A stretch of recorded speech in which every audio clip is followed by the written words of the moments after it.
Ya, kata orang, anak desa itu cuma cocok jadi petani, tukang, atau buruh.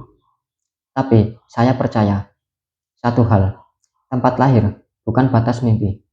Dan hari ini saya mau bercerita bukan tentang keajaiban, tapi tentang perjuangan. Kisah seorang anak desa yang tak mau menyerah meski dunia bilang itu mustahil.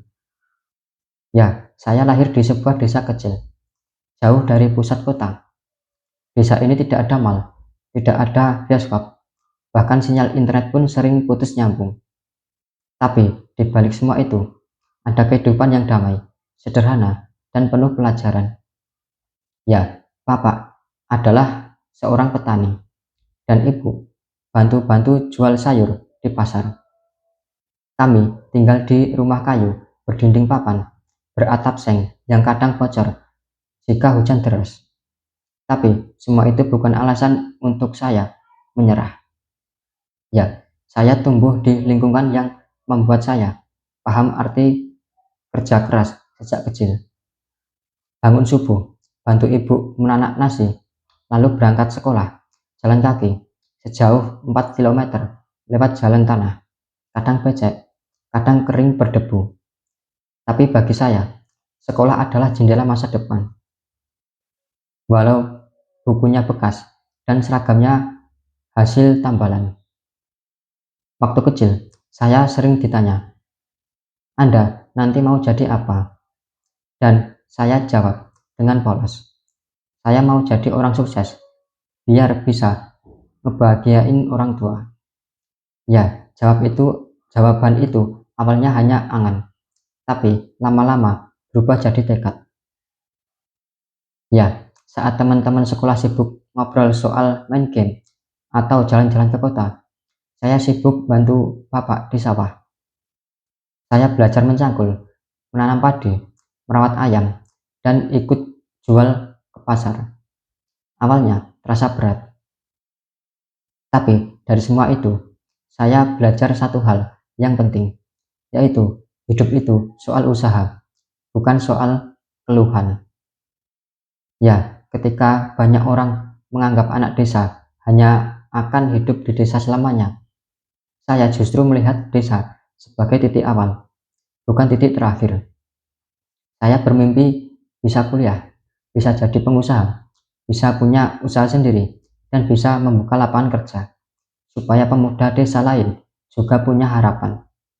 Tapi mimpi itu nggak bisa cuman dibayangkan, harus dikejar dan harus diperjuangkan. Ya, setelah lulus SMA, saya nggak langsung kuliah. Saya tahu diri, uang nggak ada, bahkan untuk biaya daftar aja, orang tua bingung. Ya, saya nggak patah semangat.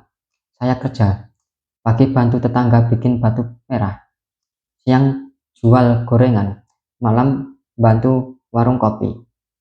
Saya kumpulin uang sedikit demi sedikit. Bahkan HP yang saya pakai belajar waktu itu adalah HP bekas, layar retak, baterai cepat habis. Tapi di sisi lain, aku belajar. Saya tonton YouTube, saya baca artikel gratis, saya belajar cara berternak, cara jualan online, bahkan belajar desain dan ngedit video. Ya, saya sempat bikin usaha kecil-kecilan, jualan keripik singkong buatan ibu. Saya kemas sendiri, saya pasarkan lewat media sosial. Awalnya nggak ada yang beli, tapi saya terus posting. Saya coba lagi dan lagi.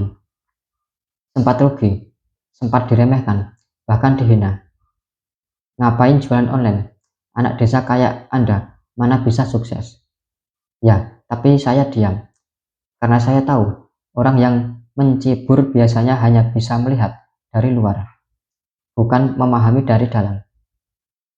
Ya, satu hari, saya iseng bikin video tentang keseharian hidup saya. Saya rekam saat sedang memberi makan ayam, mencangkul sawah, dan ngopi bareng bapak. Saya unggah ke YouTube. Saya pikir tidak ada yang nonton, tapi seminggu kemudian, video itu mulai ramai. Komentar demi komentar, selalu datang. Mas, saya jadi rindu kampung. Terima kasih, ini video yang sederhana, tapi menyentuh. Saya juga anak desa. Terima kasih sudah menginspirasi. Ya, dari situ saya sadar, orang-orang ternyata butuh cerita yang jujur, cerita yang nyata, cerita dari desa yang selama ini mereka anggap biasa, tapi sebenarnya penuh makna. Dari video demi video, saya mulai konsisten. Setiap hari, saya bikin konten. Kadang edit sampai tengah malam. Kadang suara jelek, karena cuma pakai HP. Tapi, saya terus jalan. Ya, dari YouTube, saya mulai dapat penghasilan. Dari penghasilan itu, saya bantu bapak beli pupuk, bantu ibu beli sembako, bahkan renovasi rumah pelan-pelan. Dan saya buktikan bahwa anak desa juga bisa berdiri di panggung digital, bukan sebagai penonton, tapi sebagai pemain. Ya, kini saya tetap tinggal di desa, tapi hidup saya berubah. Saya bukan hanya bekerja untuk diri sendiri, tapi juga untuk desaku. Saya ajak teman-teman seumuran untuk belajar bikin konten, belajar ternak, belajar jualan online. Kami bentuk komunitas kecil, saling bantu, dan saling dorong. Ya, saya juga mulai bantu memasarkan hasil tani warga, dari madu, beras organik, hingga kerajinan tangan. Saya jadikan sosial media sebagai alat perjuangan. Ya, karena saya percaya teknologi bukan milik kota saja. Anak desa juga harus melek digital, biar kita nggak terus jadi penonton. Ya, kalau Anda sedang nonton ini dari sebuah desa, dan Anda merasa hidup Anda penuh batasan, dengar baik-baik. Saya dulu juga seperti Anda, tidur beratap bocor, sekolah pinjam sepatu, beli pulsa harus ngutang. Tapi saya nggak pernah berhenti belajar, nggak pernah berhenti berdoa, dan yang paling penting, saya nggak pernah berhenti mencoba. Jangan takut gagal, jangan malu miskin, jangan menyerah karena Anda merasa kecil. Ingat, batu yang paling keras pun bisa terkikis oleh air, asalkan terus mengalir. Anda, anak desa, itu bagus, karena anak desa itu tangguh, anak desa itu tahan banting, anak desa itu punya semangat luar biasa. Tinggal diarahkan, didukung, dan diberi kesempatan. Ya, saya bukan siapa-siapa. Saya bukan lulusan luar negeri. Saya cuma anak kampung yang terus mencoba. Tapi dari semua itu, aku bisa belajar satu hal, bermimpi besar. Walau Anda berasal dari tempat kecil.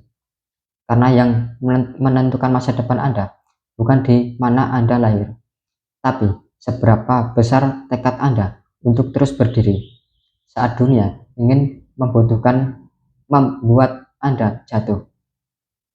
Ya, kalau kisah ini menyentuh hati Anda, saya minta satu hal, bantu sebarkan semangat ini ke lebih banyak orang. Klik like, subscribe, dan share ke teman-teman Anda yang juga sedang berjuang di desa dan di seluruh Indonesia. Mari kita bangun desa, bukan hanya dengan cangkul dan pupuk, tapi juga dengan ide, semangat, teknologi, dan harapan. Sampai jumpa di video berikutnya. Salam hangat dari anak desa yang tak pernah lelah bermimpi.